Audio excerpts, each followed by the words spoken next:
அரசர் உங்களுக்கு அளித்த பரிசு உண்மையான சுழிபோதி விளக்கலாம்.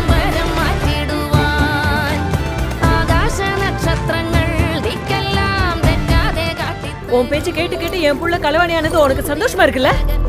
தாத்தா விட்டுட்டு போன கெட்ட பேரை மாத்த வேண மாட்டார். கடவுள் கல்லிலேயே இருக்காது, தண்ணிலேயே இருக்காது.